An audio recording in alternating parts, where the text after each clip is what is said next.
नमो अरिहंताणं नमो सिद्धाणं नमो आयर्याणं नमो वज्रायाणं नमो लोये संवसाहुणं वन्दे तु सर्वसिद्धे ध्रुवमचलमणो अमं गतिं पते वोचामि समय पाहुले मिणमो सुध केवली वणिदम् नमः समय साराय स्वानुभूत्या चकासते चित्स्वभावाय भावाय सर्वभावान्तरक्षिते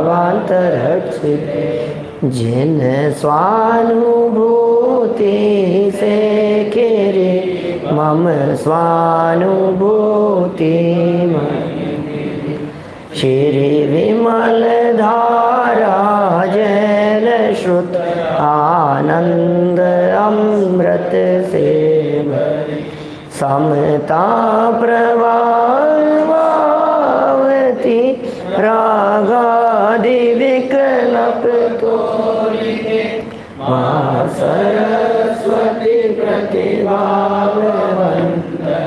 दृष्टि निज में जोड़ी के दृष्टि निज में जोड़ी के। ये ग्रंथ समय सार है। आचार्य कुंद कुंद स्वामी अंतर की गहराई में उतरकर ये सब बातें करते हैं। हमारे महाभाग्य से ये रचना हम तक उपलब्ध हुई और उससे भी बड़ा भाग्य है हमें ये सब बातें पसंद आ गई। बातें तो सबके लिए मिली। इस युग में जिनका जन्म हुआ है उन्हें समय सार पढ़ना दुर्लभ तो नहीं है, लेकिन समय सार की रुचि होना बहुत दुर्लभ है। क्या उपलब्ध होते हुए भी उपलब्ध नहीं है। अरे पाकर खोया भगवान, ये पाकर खोया क्या है? ये मिलकर के भी नहीं मिला, प्राप्त होकर के भी नहीं पहचाना। अरे इतने समय से जो मेरे साथ था वो तो भगवान था, परमात्मा था, मैं पहचान ही नहीं पाया उसको। अब चले जाने पर अरे वो था क्या, मैं तो पहचान। ऐसा होता है कई बार। ऐसे कह रहे हैं ये समय सार की बातें कुछ अद्भुत ही बातें हैं भाई। कर्तृत्व का जहर उतर जाए, वो जहर उतार देने के लिए है। ये जहर उतरना ही चाहिए। कब तक विष का प्याला पीते रहेंगे हम? कर्तृत्व अज्ञान अंधकार को दूर करने के लिए ये कर्ता कर्म अधिकार अपना यहाँ चल रहा है। और इस कर्ता कर्म अधिकार में प्रारंभ से ही विकारी भाव और आत्मा में भेद विज्ञान नहीं करने वाले व्यक्ति को अज्ञानी कहकर के पुकारा, और जो उनमें भेद जान लेता है उसे ज्ञानी कहा गया। आगे बढ़ते हुए आत्मा और आश्रवों में भेद की चर्चा की 72 गाथा। फिर 73 नंबर गाथा में शुद्ध आत्म तत्व का स्वरूप बतलाया। शिष्य ने प्रश्न किया था कि आश्रमों से निवृत्त कैसे होता है, और उन्होंने कह दिया अहम इक्को खलु शुद्धो निम्ममो नाण दंसण स्मग्गो। बोले ये क्या कह रहे हो आप? नाम पूछ रहे हैं आश्रम से कैसे छूटेगा? बोले यही विधि है।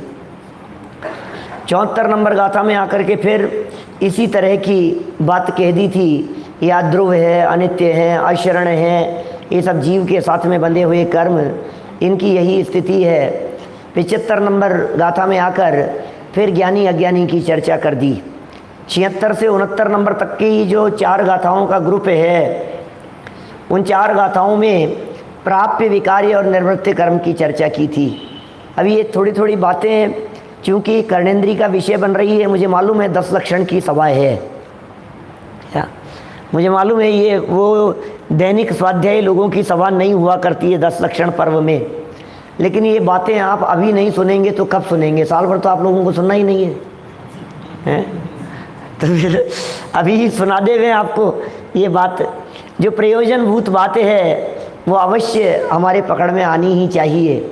इसलिए हमने ये समय सार की सब गाथाएं, मैंने कम से कम 2 अधिकार आपको पढ़ाने के लिए सोचा कि जीवा जीव और कर्ता कर्म, ये 2 तो हम यहाँ पढ़ा के जाएंगे, और फिर उसके आगे आपको पढ़ना हो तो लाइव जुड़ करके सुनते रहना जैसा भी हो। लेकिन प्रयोजनभूत बातें हैं। क्या होता है प्राप्य, क्या होता है विकार्य, क्या होता है निर्वृत्य। शब्द कठिन है, लेकिन ये सब प्रयोग अपन रोजाना day to day routine life में अपन कर रहे हैं। बाजार से कोई चीज़ लेकर के आते हैं, वो आपने प्राप्त की है, आपने उसको परिणमित कर दिया है, आपने उसका कुछ बना दिया, तो वो विकार्य हो गया। और निर्वृत्य माने होता है किसी चीज़ को पैदा करना, तो निर्वृत्य माने उत्पन्न करना। हमने घर में, हमारे घर के हैं ये एप्पल, ये आम हमारे घर के हैं पंडित जी, हमने उगाए हैं। तो कुछ नहीं था और वहाँ आपने आम उगा दिए, तो आपने प्राप्य मतलब क्या कहेंगे उसे, निर्वृत्य, उत्पन्न कर दिए। फिर आप ये कहते हैं कि नहीं नहीं इसको हमने बनाया है, क्या ये विकारी है, और हमने इसको प्राप्त किया है, आप इसे प्राप्त करें, ये प्राप्य है। तो इस तरह से कर्ता के 3 प्रकार के कर्मों की चर्चा यहाँ हुई। इतना सब कुछ कह लेने के बाद कि एक द्रव्य दूसरे द्रव्य का कर्ता धर्ता नहीं हो सकता है, क्योंकि उनमें व्याप्य व्यापक संबंध नहीं है। व्याप्य व्यापक संबंध को भी यहाँ इन पिछली गाथाओं के अंदर काफ़ी उठाया। व्याप्य व्यापक संबंध जानते हैं आप क्या होता है? माने ये जो अंगूठी बनी है, ये अंगूठी में कौन व्याप रहा है? सोना। तो बोले सोना ही अंगूठी का करता है। दूसरा कोई व्यक्ति हो या नहीं हो तो भी अंगूठी बनाई जा सकती है, लेकिन सोने के बिना सोने की अंगूठी नहीं बन सकती। क्या हम आपसे यदि ये पूछें कि बेसन की कड़ी बनानी है, बोलो सबसे ज़्यादा महत्वपूर्ण क्या है? बेसन। क्योंकि बेसन के बिना बेसन की कड़ी नहीं बन सकती। मावे की मिठाई किससे बनेगी? हलवाई से, मावे से बनेगी। मिट्टी का घड़ा किससे बनेगा? बोले मिट्टी से बनेगा। माने ये सिद्धांत यहाँ ये दे रहे हैं, बहुत महत्वपूर्ण बातें हैं और समझ में आनी चाहिए हमारे को। तर्क की कसौटी पर कस के देखते हैं तो बात समझ में भी आती है, बात तो सच्ची यही है। माने बेसन की मिठाई बेसन से ही बनेगी, दूसरी चीज़ से नहीं बन सकती है। माने अभी यदि मेरी जगह सुमत जी भाई साहब बोल रहे होते यहाँ, ब्रह्मचारी सुमत प्रकाश जी, तो वो दूध में शक्कर घोलने की बात करते हैं। क्यों? तो ये कहते हैं कि जो मिठास तो किस में है? शुगर में है। अब शुगर नहीं हो और दूध को मीठा करना हो, क्या तो क्या करें? दूध डालो, चम्मच डालो, खूब हिलाओ, नहीं होगा मीठा। तो दूध जो मीठा दिखाई दे रहा है, वो दूध का मीठापन वो शुगर का परिणाम है। और वस्तु स्थिति तो ये है कि दूध मीठा होता ही नहीं है, शुगर ही मीठी होती है। क्या? दूध थोड़ी ना मीठा होता है। शक्कर मीठी है कि दूध मीठा है? हलवा मीठा है कि हलवे में मिली हुई शक्कर मीठी है? हम कहते हैं सब्जी खारी हो गई, सब्जी खारी हो गई, आज तो सब्जी बहुत तीखी हो गई। सब्जी को मिर्च के संयोग से तीखा कहा जा रहा है, उस सब्जी को नमक के संयोग से खारा कहा जा रहा है। वास्तव में सब्जी खारी या तीखी नहीं हो सकती है। इन महासिद्धांतों का उल्लेख यहाँ कराया कि जो जिसमें व्याप्य होगा वही वास्तव में वही उसका असली कर्ता तो वही होगा। जब ये बातें तर्क से युक्ति से समझा दी गई सुरेश जी पाटनी साहब, तो फिर ये बातें समझाने पर अब शिष्य कहता है महाराज ये तो बहुत प्रॉब्लम खड़ी हो जाएगी, फिर ये तो सब दिखते हैं हमारे को, हम करते हुए दिखाई दे रहे हैं, सारे काम हो रहे हैं, हमने हाथ उठाया, हमने काम किया, हमने भोजन बनाया, हमने गाड़ी चलाई, हम सब कर रहे हैं। तो फिर आचार्य देव ये कह रहे हैं भाई निमित्त नैमित्तिक संबंध। अब ये निमित्त नैमित्तिक संबंध को बतलाने वाली और निमित्त नैमित्तिक संबंध होते हुए भी कर्ता कर्म संबंध नहीं है, ये बातें बतलाने वाली आगामी गाथाएं हैं। 80, 81, 82 इन 3 गाथाओं का ग्रुप है। देखो अपन गाथाओं का पाठ करते हैं, तीनों गाथाएं बोलते हैं, फिर आगे बढ़ेंगे। जीव के परिणाम से जड़ कर्म पुद्गल परिणामे,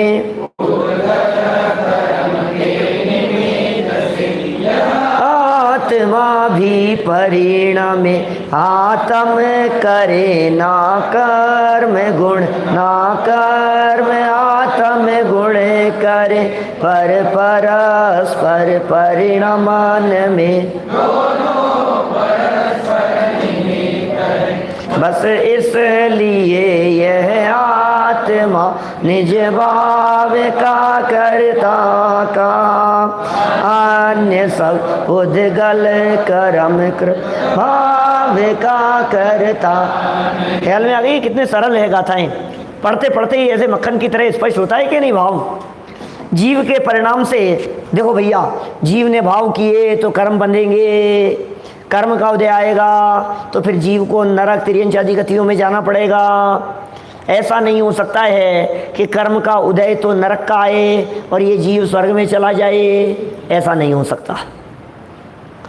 माने बहुत घनिष्ठ संबंध है इनमें। ये कर्म के उदय के निमित्त से जीव परिणमित होता हुआ दिखाई देता है और जीव के भावों के निमित्त से द्रव्य कर्मों का बंधन होता हुआ दिखाई देता है।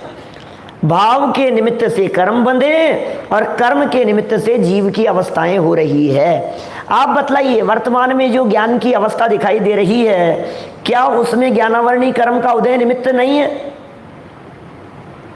यदि आप सर्वथा उसे परद्रव्य कहकर के अलग कर दें तो हम आपसे पूछते हैं फिर केवल ज्ञान का क्या होगा? केवल ज्ञान क्यों नहीं है आपके? अभी केवल ज्ञानी हो जाना चाहिए ना। आप तो सबको जान लो ना।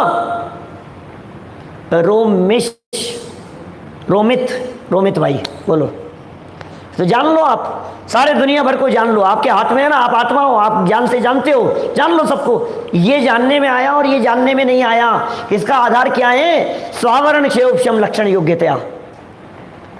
ज्ञानावरणी कर्म का अपना क्षेयोपशम लक्षण उस योग्यता से वो निर्धारित करती है कि ज्ञान का विषय क्या बनेगा। निमित्त प्रदान कथन कर रहे हैं। ये दो गाथाओं के अंदर ये कह दिया भैया, और दूसरी गाथा में ये भी कह दिया कि सुनो, अब ये घने निमित्त निमित्तिक संबंध हैं। हमने निमित्त निमित्तिक संबंध बतला दिए। महापंडित टोडरमल जी साहब कई जगह पर ये पंक्ति देते हैं इस तरह की कि निमित्त निमित्तिक संबंध बहुत घने हैं, और ऐसे उदाहरण दिए उन्होंने। तो सर्प आदिक का इधर उधर गमन करना वो रुक जाता है, ऐसा हो जाता है, ऐसे ऐसे एग्जाम्पल दिए। इसमें भी आएगी आगे चर्चा। मंत्र से ऐसा हो जाता है, इससे ऐसा हो जाता है। आज ये सब प्रकरण आ जाने चाहिए, अपन दौड़ तो रहे हैं उस दिशा में तेजी से। तो परस्पर निमित्त है, परस्पर निमित्त है। अब इसने क्या समझ लिया? निमित्त निमित्त, हाँ साहब निमित्त निमित्तिक तो है ही। अब इसके दिमाग में निमित्त निमित्तिक हावी हो गया और इसने निमित्त निमित्तिक को कर्ता कर्म समझ लिया।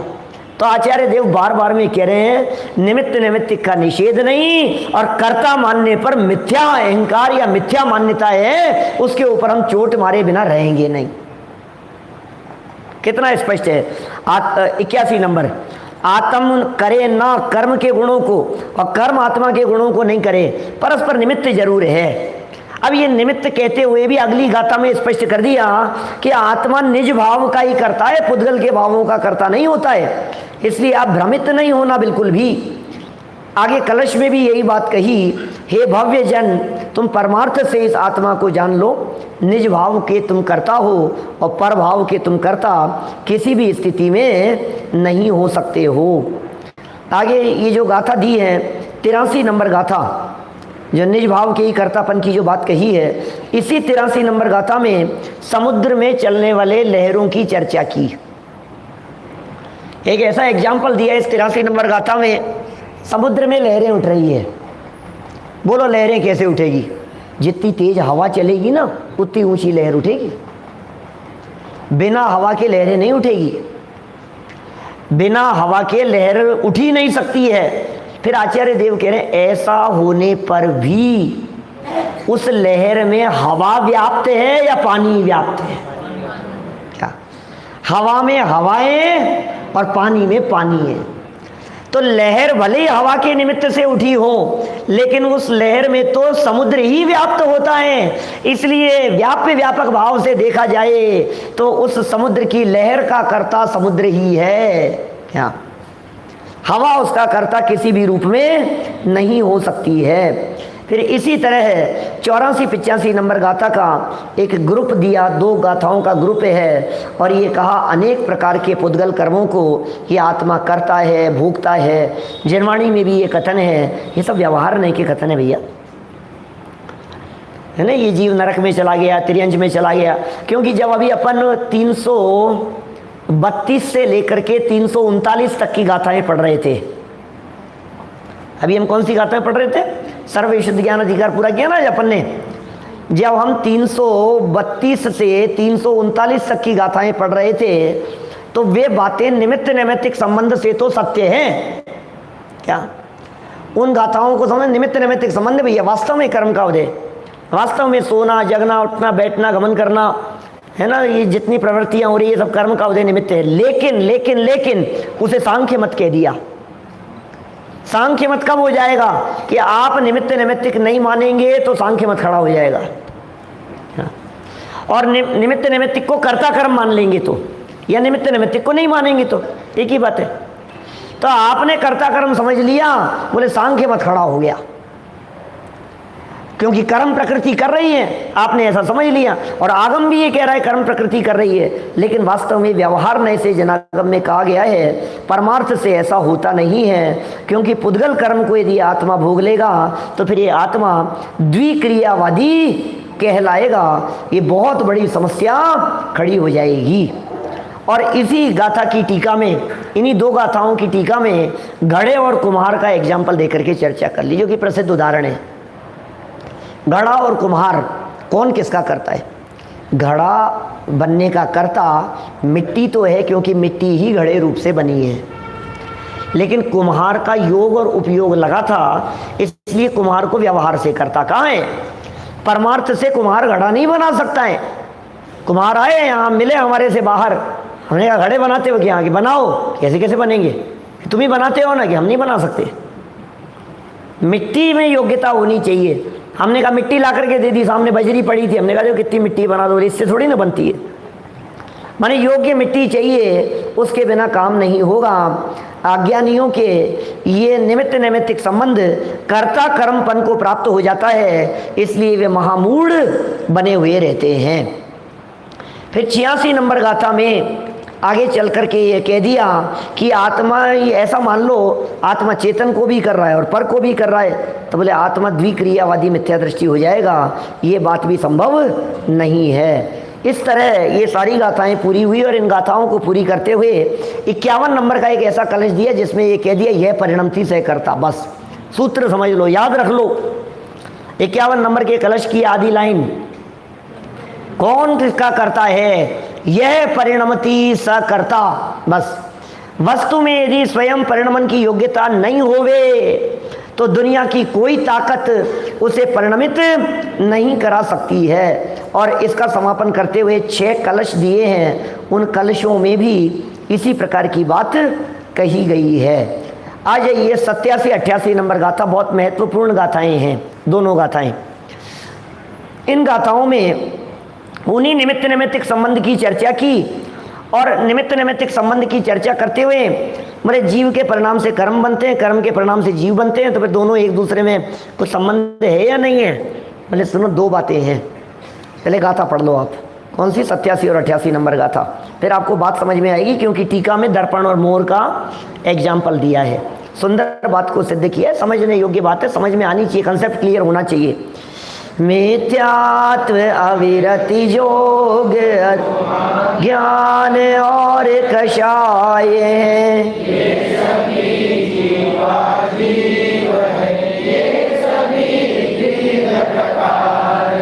मिथ्यात्व आदि अजीव जो वे सभी पुद्गल कर्म है। मिथ्यात्व आदि जीव हैं जो वे सभी उपयोग है। क्या कह रहे हैं? मिथ्यात्व अविरति कषाय और योग, 4 बातें कही। अब ये जीव हैं या अजीव हैं? क्या मिथ्यात्व अविरति कषाय और योग, ये जीव हैं कि अजीव हैं? क्या कहना है बोलो? मिथ्यात्व जीव हैं या अजीव हैं? रोहित भाई हैं? जीव हैं कि अजीव हैं? क्या कहना है? दोनों हैं, दोनों। यार ये दोनों हाथों में लड्डू रखते हो आप। अभी इधर से कोई कह देता जीव है, अब सही है, इधर से बताओ, बोले अजीव है कि तुम भी सही हो। ये क्या बात है? ये कह रहे हैं भैया सुनो, मिथ्यात्व आदि जो कर्म प्रकृति रूप है पौद्गलिक, वो तो अजीव हैं, और जो जीव के उपयोग रूप है, परिणाम रूप है, वे सब जीव हैं। भाई इतना यदि आपके समझ में आ गई तो सब बात क्लियर हो जाएगी। और इस बात को समझाने के लिए दर्पण और मोर दो बातें कही। अब क्या कह रहे हैं दर्पण और मोर? अब दर्पण और मोर नहीं समझ में आ रहा हो आपको तो दर्पण और खुद समझ लेना अपने आप को। दर्पण के सामने, मिरर के सामने, आईने के सामने खड़े होकर के जब हम देख रहे होते हैं तो हम क्या देखते हैं? चेहरा देखते हैं। तो दर्पण में देखा चेहरा, तो दर्पण में चेहरा है या नहीं है? दर्पण में चेहरा दिखाई देते हुए चेहरा है या नहीं है? ये है ना अपने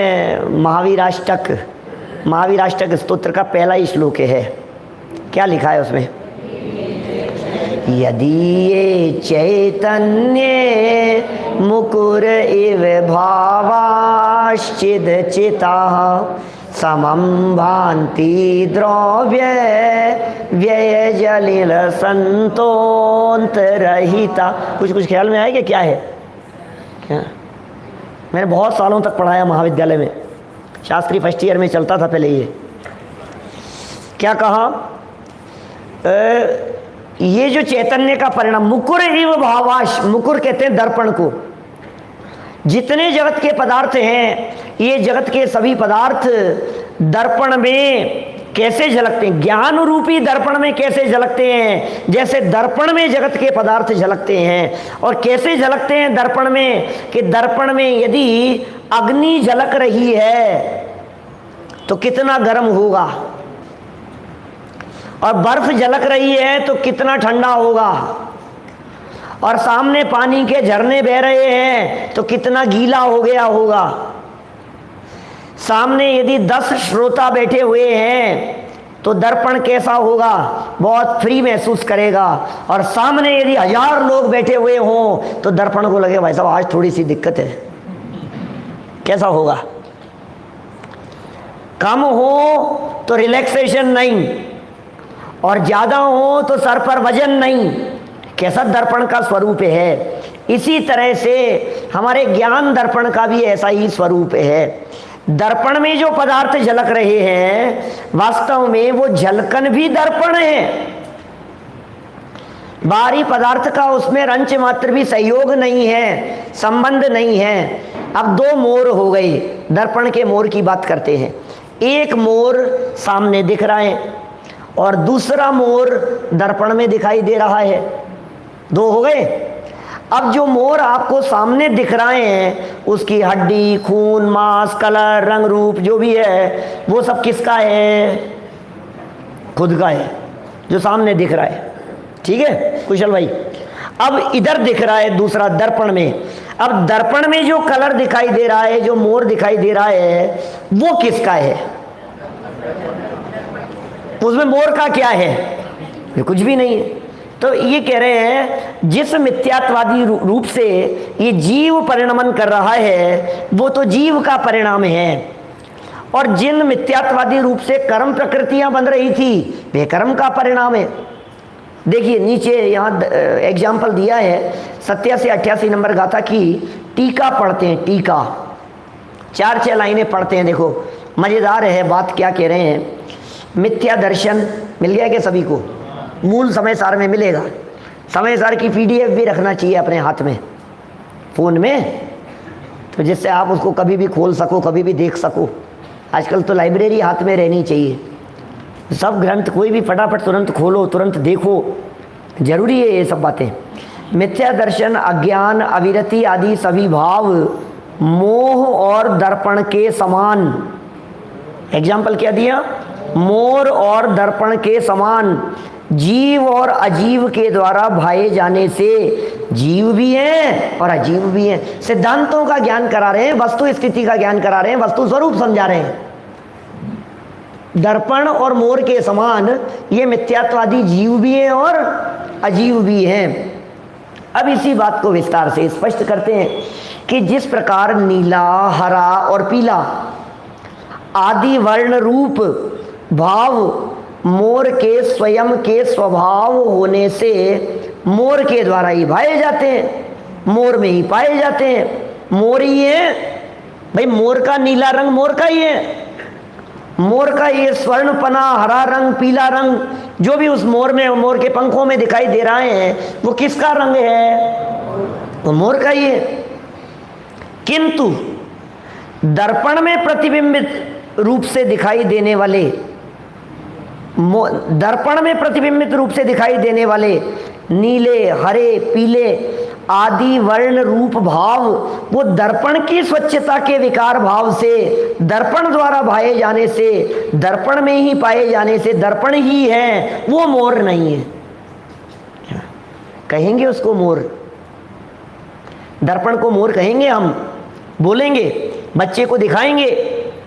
और जैसे वो भक्तामर में एग्जाम्पल दिया चंद्रमा बिंब का एग्जाम्पल दे करके बतलाया ना कि आकाश में चंद्रमा दिखाई दे रहा है और बच्चा रोने लगा, चंद्रमा चाहिए, तो ये रहा देख, बर्तन में पानी भर के लाए और दिखा दिया, चंद्रमा को पकड़ लिया अपन ने अपने बाल्टी में चंद्रमा को कैद कर लिया, उसको ऊपर नहीं दिखा करके नीचे दिखाओ, तो लगता है ऐसा ही है। तो इसी तरह से आचार्य देव यहाँ ये कहना चाह रहे हैं कि भैया उसको कहना व्यवहार है, कहा जाएगा। वास्तव में वस्तुएं तीन प्रकार की होती है। सत्य धर्म का जो प्रकरण है, उस सत्य धर्म के प्रकरण में ये बात यहाँ स्पष्ट हुई होगी। क्या तीन तरह की सत्ता है दुनिया में? सुना आपने? दुनिया में तीन तरह की सत्ता है। सत माने सत्ता, एक अर्थात्मक सत्ता, ये पदार्थ, ये क्या है? डोंगल है, मोबाइल है, आईपैड है, कुछ भी कहो आप किसी भी चीज़ के बारे में, ये क्या है? किताब है। तो इसको किताब कहना, ये एक प्रकार की किताब हो गई। अब समझना, बहुत महत्वपूर्ण बात कह रहा हूँ। अब दूसरी किताब और हो सकती है, वो कैसी होगी? जहाँ किताब नहीं होगी और बोर्ड पर लिखा होगा किताब, हमने पूछा ये क्या है बोर्ड पर, आप कहोगे किताब। ये अर्थ हो गया, ये अर्थात्मक किताब है। दूसरी किताब हो गई शब्दात्मक, वो शब्द रूप है। तीसरी एक किताब हो सकती है, कौन सी? हमने कहा किताब, अब आपके सामने किताब भी नहीं है, आपके सामने किताब का शब्द लिखा हुआ भी नहीं है, लेकिन ज्ञान में किताब बन गई। क्या? तो ज्ञान में बनने वाली किताब को भी क्या कहेंगे? किताब। हमने कहा शेर, तो आपको शेर दिखता है क्या? आया क्या आपके ज्ञान में? हमने कहा गाय, तो गाय आपको दिखी कि नहीं दिखी? तो कहाँ दिखी? इस हॉल में ध्यान में दिख गई, सबके में बन गई वो। अब वो भाई इस हॉल में बैठे हुए कितनी सारी गायें हो गई, सबके ज्ञान में गाय आ गई। तो एक हो गई ज्ञानात्मक गाय, एक हो गई शब्दात्मक गाय, और एक हो गई वो सड़क पे घूमने वाली अर्थात्मक गाय। तीन तरह की गाय हो गई। अभी यहाँ तीन में से किसकी बात कर रहे हैं? यहाँ ये कह रहे हैं एक तो है अर्थात्मक मोर और एक है जलकन वाला मोर, ये दोनों अलग अलग हैं। और एक कहीं लिखा हुआ वो मोर शब्द, उसे भी मोर कहेंगे। इन तीनों में असली मोर कौन सा है? असली मोर तो अर्थ वाला है, वही असली है। बाकी तो शब्द हैं, बाकी तो लिपि है। आपको मालूम है अपने तीर्थंकरों की प्रतिमाओं के चिन्ह क्यों होते हैं? प्रतिमाओं के चिन्ह क्यों होते हैं? बोलो, कौन बतलाएगा? कौन सुनता है मेरे बहुत सारे प्रवचन? हैं? सुनते तो हैं लेकिन ध्यान नहीं दिया होगा कभी। आइए चर्चा, अब कितने हैं रोजाना सुनने वालों के भी पूरे, कब जिंदगी भर सुनो तो सुनने में नहीं आए पूरे, हम आगे भी बढ़ते रहते हैं क्या? और पीछे के हजारों प्रवचन रिकॉर्ड है। क्या है बोलो? अगर प्रतिमा में चिन्ह नहीं होगी तो सब प्रतिमा एक जैसी नजर आएगी। नाम लिख दो, क्या नाम लिख सकते हैं? महावीर भगवान की प्रतिमा के नीचे लिख दिया महावीर भगवान, पार्श्वनाथ भगवान की प्रतिमा के नीचे लिख दिया वहाँ पार्श्वनाथ, तो हर व्यक्ति समझ लेगा। बोले नहीं, प्रॉब्लम ये है पढ़ा लिखा ही समझ पाएगा, बिना पढ़ा लिखा कैसे समझेगा उसको?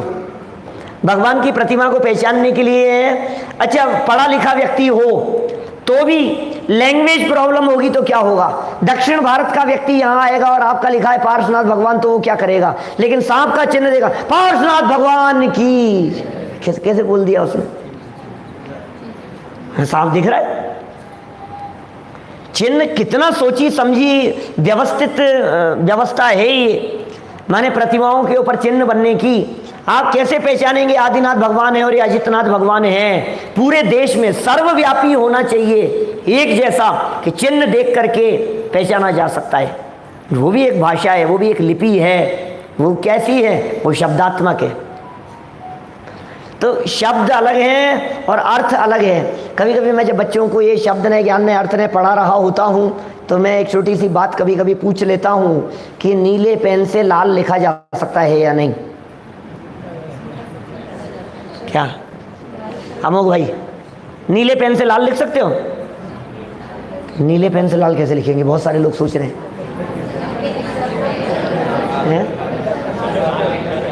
नीले पेन से लाल नहीं लिख सकते? लाल, नीले पेन से लाल लिख दिया अपन ने। अब मेरा प्रश्न ये है कि जो नीले पेन से लाल लिखा है वो लाल है या नीला है? नीला है।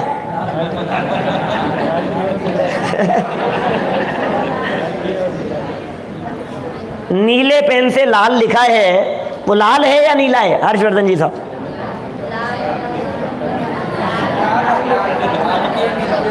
अरे भाई साहब, शब्द देखोगे तो लाल है और कलर देखोगे तो नीला है। इसमें क्या बाधा है आपको? अभी दर्पण में मोर झलक रहा है। अब दर्पण में झलकने वाला मोर मोर है कि दर्पण है? क्या कहना है? क्या आपके दिमाग में ये झलकन हाईलाइट हो रही है तो मोर कह दिया जाता है क्या? लेकिन वास्तव में वस्तु स्थिति में यदि देखा जाए तो वहां तो मोर का नामो निशान नहीं है। वो तो दर्पण की स्वच्छता है, दर्पण की निर्मलता है। दर्पण के अलावा वहां और कुछ है ही नहीं क्या? ये कितना सुंदर तर्क युक्तियों से ये बात कर रहे हैं। इस तरह से जीव के उपयोग में बनने वाले जितने भी परिणाम हैं वो सब जीव के ही परिणाम हैं। आप स्वयं अपने ही परिणाम को अपने अंदर निर्मित करते हैं, ऐसा कहा जा सकता है। हमने कहा भूत, तो सबके दिमाग में भूत बनने लग गया। लेकिन सबका अपना अपना भूत है, क्योंकि आपके दिमाग में जो भूत बन रहा होगा आपके दिमाग में वो शक्ल नहीं आई है, वो चेहरा नहीं आया है। किसी के सींगों वाला दिखाई दे रहा है, किसी को बालों वाला दिखाई दे रहा है, किसी के लंबे लंबे पंजे दिखाई दे रहे हैं, किसी की आंखों से ऐसे खून ऐसे, सबको उल्टे, सबको अलग अलग दिखेगा कि नहीं? किसी को सफ़ेद दिख रहा है, किसी को काला दिख रहा है, किसी को रीछ जैसा दिख रहा है। अब सबको अलग अलग तरह के भूत दिखाई दे रहे हैं। तो जो भूत आपने बनाया विशाल जी, वो आपका अपना भूत है क्या? आपका भूत माने ऐसा नहीं है कि क्या? नहीं, वो आपका निजी है, वो अपने ही ज्ञान का विकार है, अपने ही ज्ञान का परिणमन है। तो ये जो भेद विज्ञान कराने के लिए कितनी सुंदर ये दो गाथाएं और कितना सुंदर दृष्टांत यहाँ दिया है। वापस देखिए दृष्टांत को, ये क्या कह रहे हैं। अब इसी बात को विस्तार से स्पष्ट करते हैं कि जिस प्रकार नीला, हरा, पीला वर्ण रूप भाव मोर के खुद के हैं, वो मोर के ही स्वभाव है, वो मोर ही है, वो मोर का ही परिणमन है। किंतु दर्पण में जो नीला, हरा, पीला दिखाई दे रहा है वो क्या है? लिखा है दर्पण की स्वच्छता है, दर्पण का विकार है। विकार माने विशेष कार्य, विकार माने कोई अशुद्धता नहीं, उसका विशेष कार्य है। दर्पण में ही पाए जाने से दर्पण ही है, मोर नहीं है। उसे दर्पण ही जानना चाहिए। ये बात यहाँ किसके लिए कही गई? ये बातें कह करके क्या कहना चाहते थे? ये बात कहना चाहते हैं कि जो मिथ्यात्वादी परिणाम हैं, ये मिथ्यात्वादी परिणाम जीव भी हैं और अजीव भी हैं। विवक्षा भेद से उनको जान लेना चाहिए। अब और मार्मिक बात, जीव के मिथ्यात्वादी का कर्ता जीव है और अजीव के मिथ्यात्वादी का कर्ता अजीव है। जड़ कर्म प्रकृतियों का कर्ता कर्म प्रकृतियां हैं और जीव अपने परिणामों का कर्ता स्वयं। ये जो कलर मोर में दिख रहे हैं इनका कर्ता मोर है और दर्पण में जो बना है इस मोर ने उसमें कुछ नहीं किया, वो अपना ही है, इसका उसमें कुछ भी नहीं है। अब प्रॉब्लम यहाँ खड़ी हो जाती है कि हम दर्पण में झलकने वाले मोर को, दर्पण और मोर को अभिन्न मान लेते हैं। यहाँ प्रॉब्लम क्रिएट हो जाती है। हमने उसको मोर समझ लिया, ये प्रॉब्लम का कारण है। ज्ञान में जो गेय झलक रहे हैं, ज्ञान में झलकने वाले गेयों का वो ज्ञानाकार है, उन ज्ञानाकारों का गेय से किसी भी तरह का संबंध नहीं है, और हमने उसको गेय से तन्मय मान लिया, ये हमारे दुख का कारण है। स्वप्नमय यथा दृष्टम गांधर्व नगरम यथा, वैसे ये जो सूक्ति मैंने बोली है, ये सूक्ति वेदांत दर्शन वालों की है, उनका सूत्र है ये। ब्रह्म सत्यम जगत मिथ्या जीवो ब्रह्म एव न परे है, बोले ब्रह्म ही सत्य जीव मिथ्या है, ये जो कुछ भी दिख रहा है सब सपने जैसा है। अभी उनकी बात नहीं लगाना, अपनी तरफ से समझो बात को। सपने में आपको कुछ दिखाई दिया, सपने में भूत दिख गया, शेर दिख गया, और आप डर गए क्या, और डर करके एकदम उठ करके बैठ गए। अब बतलाइए वो शेर कहाँ था? क्या है? ज्ञान में। तो शेर था या नहीं था? शेर नहीं था, वो शेर का ही, शेर जैसा आकार ज्ञान में ही बना था, वो ज्ञान का ही था। हमारे युगल जी बाबूजी साहब सन 1991 में हमारे यहाँ आए थे टोडरमल जी के मंदिर में प्रवचन करने के लिए। हम वहीं थे उस समय, तो रहते भी वहीं थे, पड़ोस में ही रहते थे। तो वो बराबर उदाहरण दिया करते थे हमेशा शुगर से बनने वाले खिलौनों का। बाद में भी बहुत बार उनके प्रवचनों में प्रसिद्ध उदाहरण है। दीपावली के प्रसंग पर उस समय हलवाई के यहाँ जो बूरा बनाते हैं, मिठाई बनाते हैं, उनके यहाँ बूरे की, शुगर के ऐसे आपको अलग अलग शेप दिखाई देंगे क्या। तो बच्चे जो होते हैं वो बच्चे उस शेप पर मुग्ध होते हैं क्या, लेकिन वास्तव में वो शेप दिखाई देने पर भी वो शेप नहीं है, वो तो शुगर ही है। अब ज्ञान में जो आकार दिखाई दे रहा है, वो ज्ञान में दिखाई देने वाला आकार वो तो ज्ञान ही है, वास्तव में आकार तो कुछ है ही नहीं वहां। और ये भी जो ऐसा समझा जाता है कि ज्ञान ने ज्ञेय का आकार धारण किया, ज्ञान ने ज्ञेय का आकार धारण किया, ये कहना भी बहुत स्थूल व्यवहार है। मतलब व्यक्तिगत चर्चा में हमने ये बात समझी बाबूजी से, ये बोले बहुत हम ऐसा ही समझते ज्ञान आकार धारण करता है, ज्ञान ने ज्ञेय का आकार धारण कर लिया, लड्डू को जाना तो लड्डू का आकार धारण कर लिया, गिलास को जाना तो गिलास का आकार धारण कर लिया, ऐसा ही समझते हैं। क्यों साहब? ज्ञान ज्ञेय का आकार धारण करता है, तो बाबूजी ने स्पष्ट किया और तब से ये बात बहुत स्पष्ट हो गई दिमाग में। अभी 1 मिनट में देखो आप तो क्लियर हो जाएगी बात। भाई साहब, ज्ञान ज्ञेय आकार होता ही नहीं है, ज्ञान ज्ञेय का आकार धारण करता ही नहीं है। क्यों? क्योंकि ज्ञान तो सदा ज्ञान के ज्ञायक के आकार का ही रहता है। अभी नहीं समझ में आई बात? जैसे मैं आपसे पूछ रहा हूं, ज्ञान जो है आत्मा में, आत्मा के असंख्यात प्रदेशों में, ये ज्ञान गिलास का आकार धारण करे तो गिलास के शेप का हो जाता होगा। ये ज्ञान तो आत्मा के असंख्यात प्रदेशों में जैसा आत्मा है वैसा ही रहेगा, तो फिर उसका आकार माने क्या है? अरे वो तो झलकन है। दर्पण का आकार कैसा है? दर्पण का आकार मोर जैसा नहीं हुआ है। दर्पण में तो पूरा ही दर्पण जितना उसका साइज है, जितनी उसकी लंबाई चौड़ाई है, वो पूरे ही प्रदेशों में झलकन है कुछ ना कुछ। समझ में आ रही है बात? तो ऐसा नहीं हो सकता है कि हम आपको जान रहे हैं तो आपका, आपके साथ साथ में और भी अन्य, क्योंकि ज्ञान तो जानने का काम कर रहा है और जितना जैसा ज्ञायक है वैसा ही वो जानेगा। हाँ, सामने वाले पदार्थ, अब वो झलकन, कई प्रश्न इस तरह के उठते हैं। हमने पूछा बाबूजी से कि बाबूजी ये समझ में नहीं आती बात, पुद्गल में तो समझ में आ रही है लेकिन ज्ञान तो अमूर्तिक है।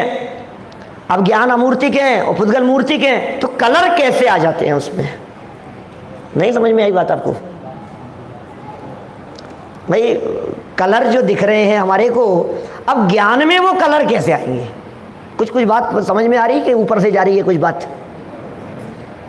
सरल है भाई साहब, ये बातें नहीं मिलेगी आपको किसी भी 10 लक्षण पर्व की सभा में। क्या ऐसी बातें होती नहीं है ना, मतलब चर्चा ऐसी होती है, नए नए लोग हैं, नई नई बातें करो, सरलता से बातें करो, गहराई में जाके कोई बात नहीं करेगा। लेकिन हम आज नहीं करेंगे तो फिर कभी नहीं सुनेंगे। क्या करें? बड़ी मुश्किल से तो 10 दिन समय निकाल करके आए और फिर भी मूल बात से वंचित रख देवे, तो फिर मूल बात सुनेंगे कब? ये बात मेरे को 1999 में बिजौलिया में कही, 10 लक्षण पर्व के अवसर पर। मैं बिजौलिया था 1999, हिंगोली तो 2000 में आया था। एक दिन पहले वहाँ पहुँचा और वचनामृत पर मेरे प्रवचन हुए और बहुत सूक्ष्मता से हमने चर्चा की। फिर उठने के बाद में किसी ने कही ये बात कि भाई अब कल तो 10 लाख से आप थोड़ा सा सरल ही चलेगा, लोग नए नए आएंगे, तो हम मुकेश जी धनोपिया हैं एक। और उन्होंने मेरे से ये बात कही कि नहीं पंडित जी, क्या आपने को फिर छठी सातवीं गाथा चलाई, मैंने वहाँ छठी गाथा पे ली सुबह दूसरे दिन से चर्चा। तो उन्होंने कहा कि आप गलती से भी ऐसा काम नहीं करना। बेचारे कितनी मुश्किल से 365 दिन में बड़ी मुश्किल से 10 दिन का समय निकाला कि कुछ धर्म की बात सुनेंगे, और उसमें भी हम उनको इधर उधर की बातों में उलझा करके बिता दे हुए समय, तो ये अन्याय होगा उनके साथ में। 10 दिन में तो कम से कम उनको मूल बात बताई जानी चाहिए कि साल भर न भी सुनो तो एक बार असली धर्म क्या है ये बात तो पकड़ में आ जाए, असली धर्म क्या है। और फिर जिसका जैसा भाग्य, जिसको जैसा समझना पड़ना होगा तो समझ। क्या कह रहे हैं ये कितनी गजब की बात कह दी है भैया।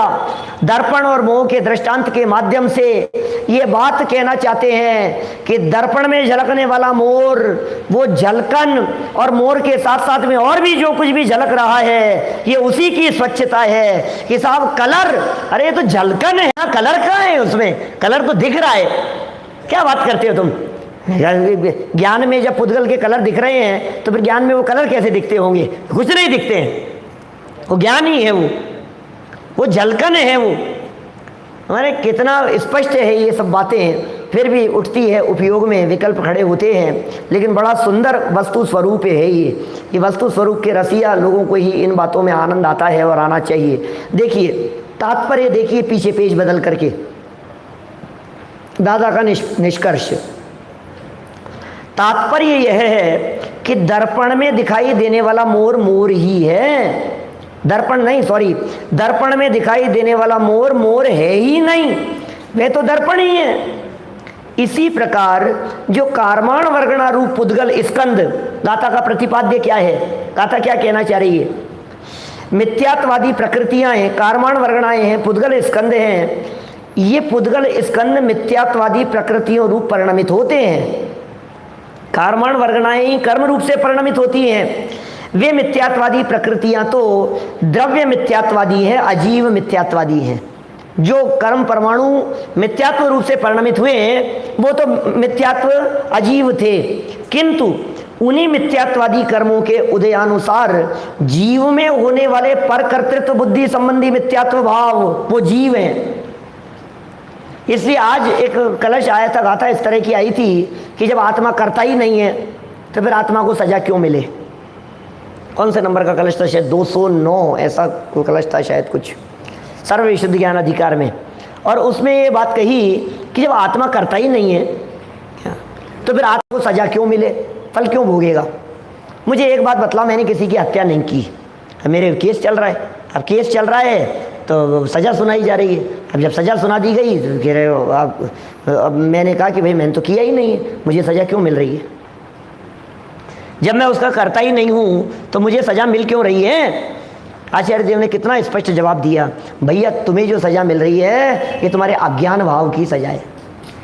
रोहित जी, मेरा वही दृष्टांत जो 4 महीने पहले उत्पन्न हुआ था, 4 महीनों में मैं 4, 5, 6 जगह उस दृष्टांत को सुना चुका हूँ। कौन सा?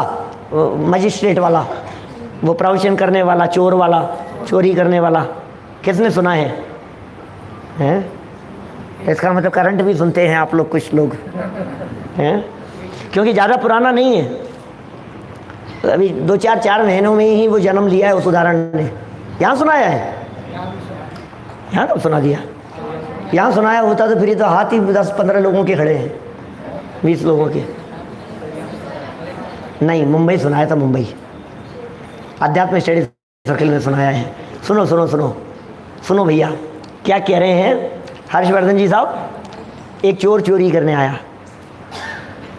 और चोर चोरी करने के लिए आया, प्रवचन चल रहा था पंडित जी का, और प्रवचन नहीं, पहले वो चोर ने प्रवचन सुना, उधर से गुजर रहा था तो कुछ बात सुनी कि पंडित जी प्रवचन कर रहे थे, और प्रवचन कर रहे थे तो वो जो प्रवचन कर रहे थे वो बातें समझा रहे थे कि एक द्रव्य दूसरे द्रव्य का कर्ता धर्ता नहीं है।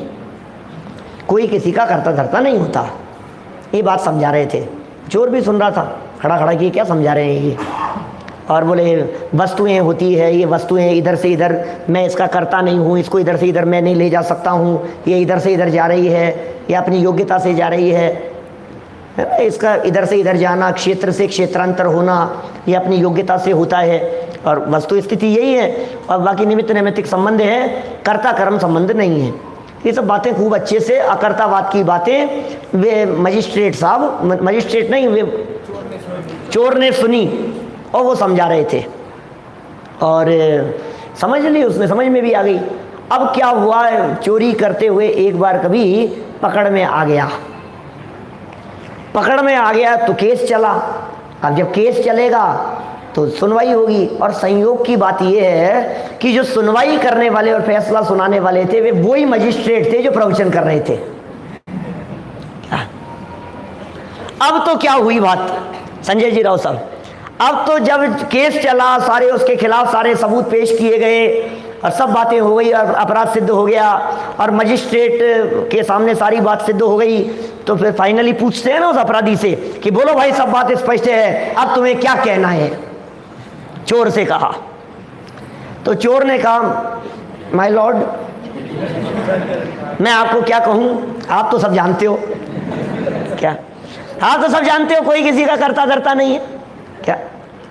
और रही बात धन की चोरी करने की, तो मैं चोरी कर ही नहीं सकता हूं, और ये तो बहुत अच्छा महासिद्धांत है। हमने सुना है, सीखा है कि एक जगह कोई वस्तु रखी हुई हो तो इधर से इधर जाना ये उसकी क्षेत्र से क्षेत्रांतर होने की योग्यता है। क्या? तो अब जब मैंने किया ही नहीं है कुछ भी, तो अब आप इन महासिद्धांतों, अभी दुनिया तो जानती नहीं है, सामने बैठे लोग क्या जाने, आप तो जानकार हो, तो आपसे अपेक्षा करता हूं कि आप जो समझें वो आप मेरे को, इन सब लोगों को निर्णय सुना दो कि ये जो सामने खड़ा है ये रामलाल बिल्कुल अकर्ता है, निर्दोष है। तो मजिस्ट्रेट साहब भी सुन रहे थे कि गजब हो गया भाई साहब, ये भी प्रवचन सुनाया हमारा है ने, कब प्रवचन सुन लिया इसने, अब सुन लिया तो सुन लिया, क्या करें अब इसको अब सजा नहीं देवें, ऐसा तो कैसे चलेगा। तो मजिस्ट्रेट साहब ने भी सुनाया कि भैया ये जो बात कह रहा है ये बिल्कुल सच बात है, एक द्रव्य दूसरे द्रव्य का करता धरता नहीं होता, और जो गोल्ड वहां से मकान से चोरी हुआ है और इसके घर में पाया गया है, उस गोल्ड के क्षेत्र से क्षेत्रांतर होने की अपनी योग्यता है, इसलिए हम इस चोर को बिल्कुल सजा नहीं देंगे, सिर्फ एक काम करेंगे कि इसे इसके घर से जेल की तरफ क्षेत्र से क्षेत्रांतर कर देंगे। क्या हम क्या करें, हम भी कुछ नहीं कर रहे हैं, और ये अपनी योग्यता है कि क्षेत्र से क्षेत्रांतर होने की योग्यता है, ये इधर से इधर हो जाएगा, में क्या है भाई।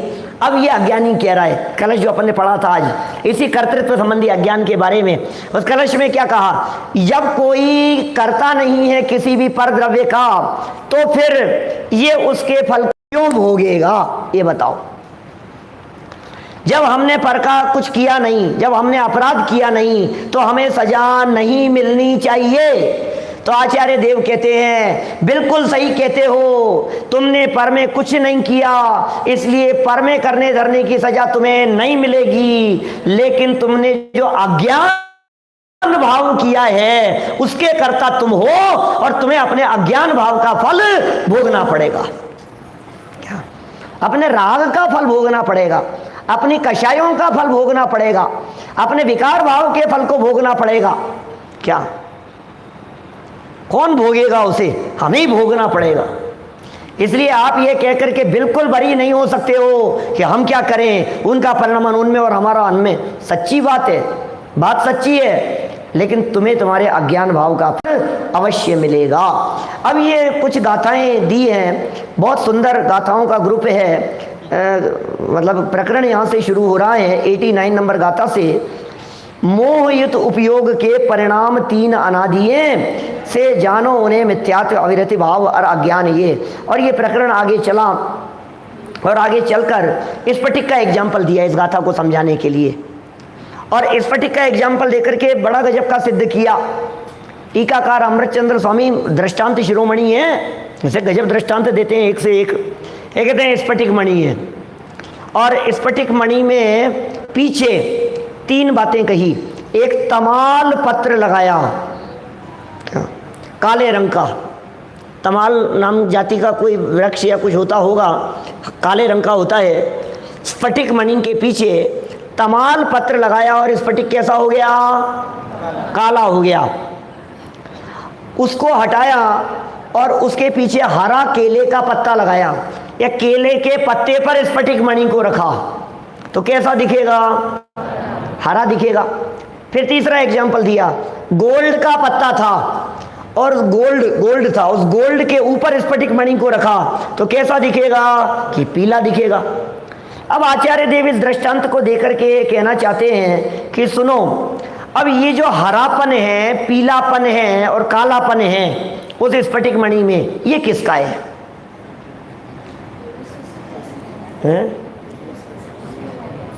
यदि अभी तो आपने मोर की बात कर रहे थे, पिछली गाथा के अंदर मोर की बात करी, तो आपने कह दिया कि मोर का नहीं है, दर्पण का ही है।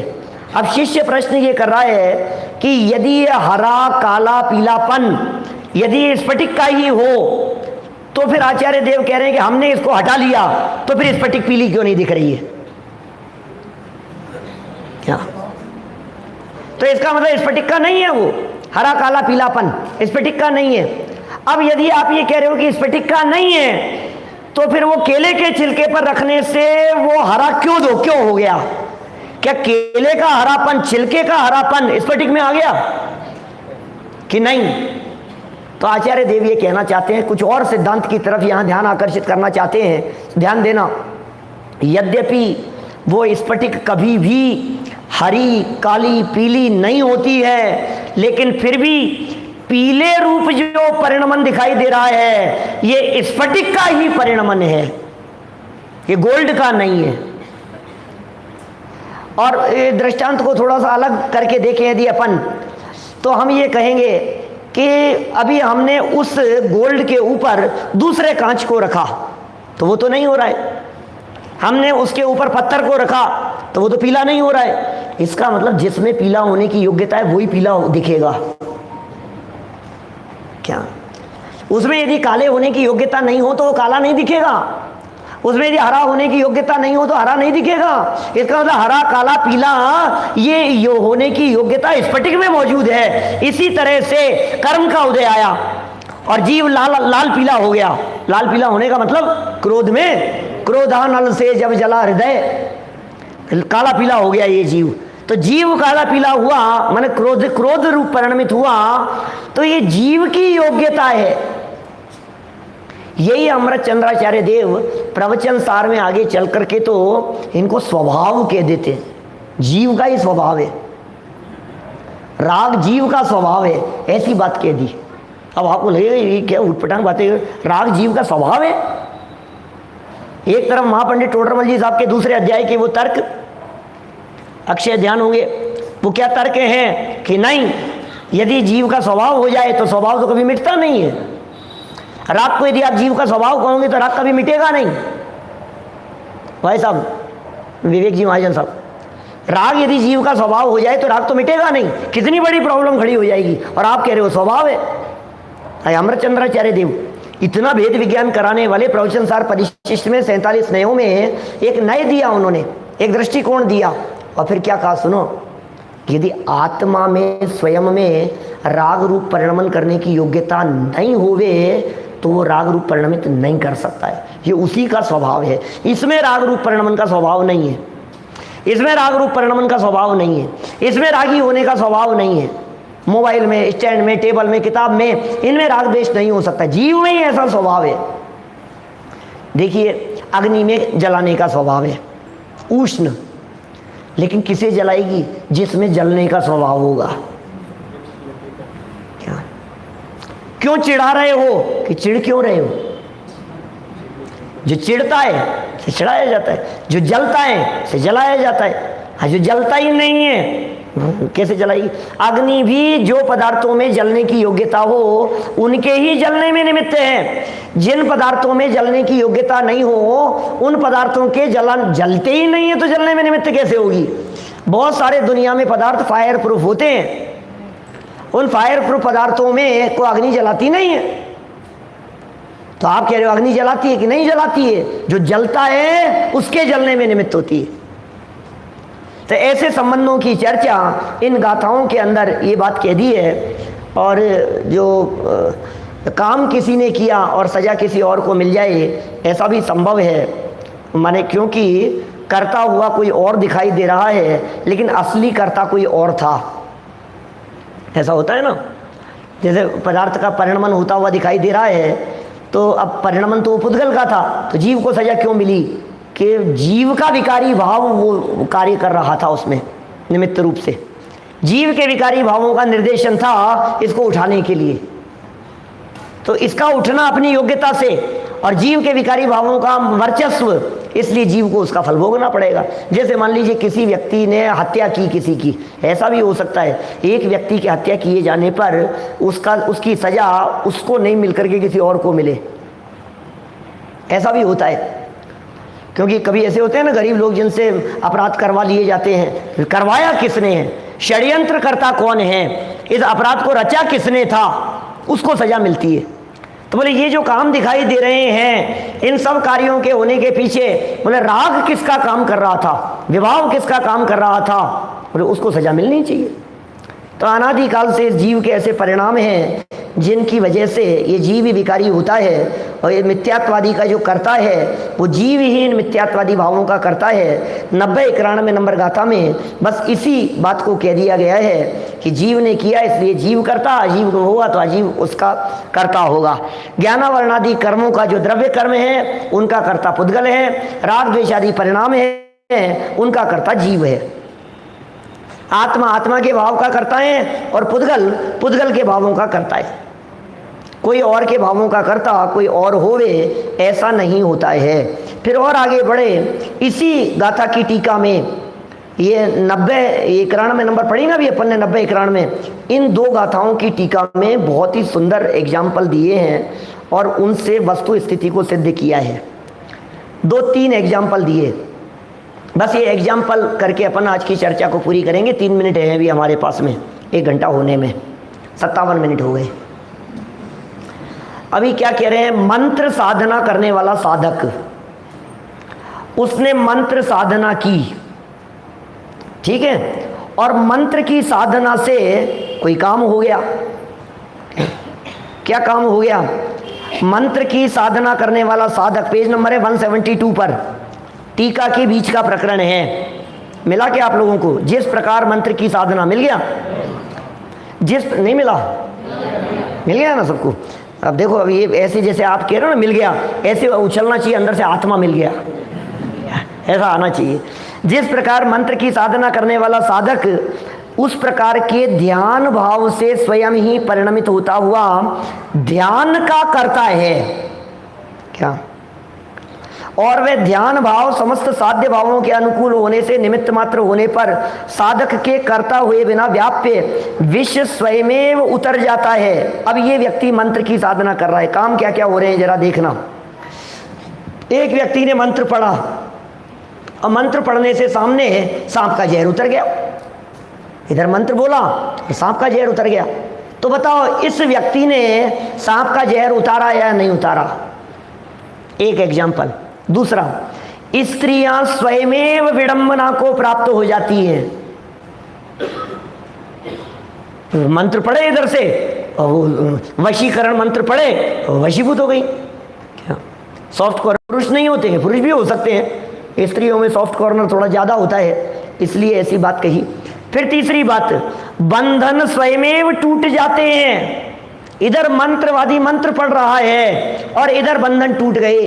बंधनोत्थम, क्या जो 47 नंबर का श्लोक कहा भक्तामर स्तोत्र का, अब मुझे लगता है ये बंधन स्वयं टूट जाते हैं। अमृत चंद्राचार्य देव के आसपास ही हुए मानतुंगाचार्य, तो कुछ काल घटना उनके सामने कोई घटी होगी, इस तरह की देखी होगी उन्होंने, प्रचारित हो रहा होगा।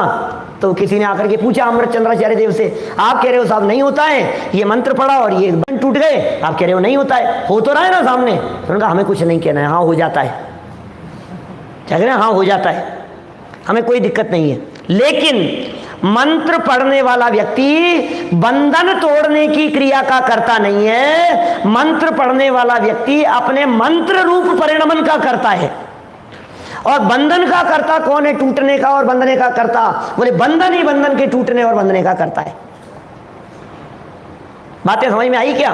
कितनी कितनी तरह से इन बातों को लगाया जा सकता है। जादूगर ने कुछ किया, मेरे से अभी किसी ने प्रश्न किया, कौन अपने मुमुक्षु परिवार में ही कहीं किसी ने अभी 10-5 दिन में ही यहाँ आने के मुंबई में रेकी के संबंध में बात की है ना। रेकी क्या होता है, ये वो करते हैं।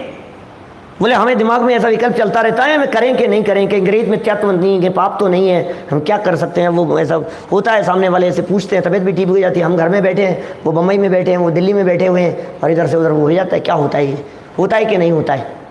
बोलो क्या कहना है विशाल पाटनी जी? हैं कुछ नहीं है, सब भ्रम है, हैं? अरे होता हो तो होता हो क्या, लेकिन हमारे ऐसा करने से ऐसा हुआ, ये मान्यता तो महामिथ्यात्व है। क्या जो भी होता हो, मंत्र पढ़ते हैं यहाँ से वहाँ हो जाता है। ऐसे भी मंत्र हमारे दैनिक प्रवचन सभा में आते हैं, टोडरमल जी वाले मंदिर में, मास्टर साहब सुन भी रहे होंगे अभी शायद, तो वो उनके पास में लिखा है वो मंत्र। बोले सर्प किसी को काट गया, तो उन्होंने किसी को फ़ोन किया जो मंत्र जानता था, और उसने जिसको काटा था वो दूर थे, उसने उसको फ़ोन पर वो मंत्र सुनाया और जहर उतर गया। क्या उतर जाता है? तो लेकिन मंत्र साधना करने वाला व्यक्ति, आचार्य देव कहना चाह रहे, मंत्र साधना करने वाला व्यक्ति मंत्र का करता है, अपने साधना रूप भाव का करता है, अपने योग और उपयोग का करता है, वो उस परिणमन का करता नहीं है। ये भेद विज्ञान की बात बराबर ख्याल में आनी चाहिए। आपने यदि भोजन बनाया, डोसे नहीं बनाओ कोई बात नहीं, लेकिन आपने यदि भोजन बनाया है तो जो भी आपने बनाया है, आप उस बनाने के कर्ता नहीं हो, लेकिन बनाने का जो परिणाम आया था उसके कर्ता आप हो। और जो कुछ भी सामने बना है उसके साथ में निमित्त नैमित्तिक भाव भी बराबर है। तो इस तरह निमित्त नैमित्तिक भाव को बतलाने वाली ये गाथा थी। 90 और 91 नंबर गाथा, 92 और 93 नंबर गाथाओं में भी कुछ इसी तरह की बात कही गई, और 94 और 95 नंबर गाथा में भी ये त्रिविधीय उपयोग, जब में क्रोध रूप परिणमित होता है तो क्रोध का कर्ता बनता है, जब धर्म रूप परिणमित होता है तो ये जीव धर्म का कर्ता बनता है। इस तरह 95 तक की चर्चा आज अपन ने यहाँ पढ़ी है। और इसमें भी ये जो बात कहते हैं ना, मैं कुछ विशेष कहना चाहता हूँ। 94 नंबर गाथा पढ़ो एक बार, बस 1 मिनट, ज़्यादा तो हो गया है, 1-2 मिनट। 94 नंबर गाथा पढ़ो, फिर कुछ विशेष बात बतलाना चाहता हूँ जो पकड़ में नहीं आती है नॉर्मली। गाथा पढ़िए, क्या है? त्रिविध यह उपयोग, जब मैं क्रोध हूँ इम परिणामे,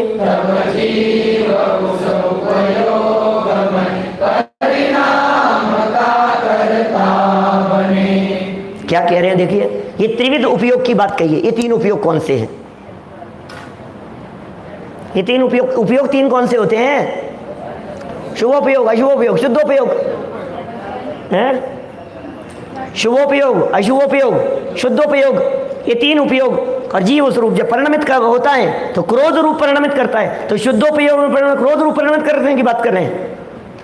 इसलिए मैंने थोड़ा सा यहाँ आपका ध्यान आकर्षित किया। 1.5 मिनट 2 मिनट ज़्यादा तो लग गए, लेकिन पता है क्या है मर्म की बात? पीछे 89 नंबर गाथा, उसमें कुछ नहीं था, फिर भी मैंने पढ़ी थी गाथा। 89 नंबर गाथा देखो पीछे। मोहयुत उपयोग के परिणाम 3 अनादिये, जानो उन्हें मिथ्यात्व अविरति भाव मिथ्यात्व अविरति भाव और अज्ञान। जिनागम में आपको ऐसा नहीं मिलेगा कहीं भी, सब जगह शुभ अशुभ शुद्धोपयोग की चर्चा मिलेगी, लेकिन यहाँ मिथ्यात्व अविरति और अज्ञान भाव को उनको उपयोग कह करके पुकारा गया है, और जीव के उस रूप परिणमन की चर्चा की गई है। बड़ा सुंदर प्रकरण है, और निमित्त नैमित्तिक संबंध आदि से कई बातों को स्पष्ट करते हैं। कल विषय को और आगे बढ़ाएंगे, अभी की बात को यहीं विराम देते हैं। इस विषय से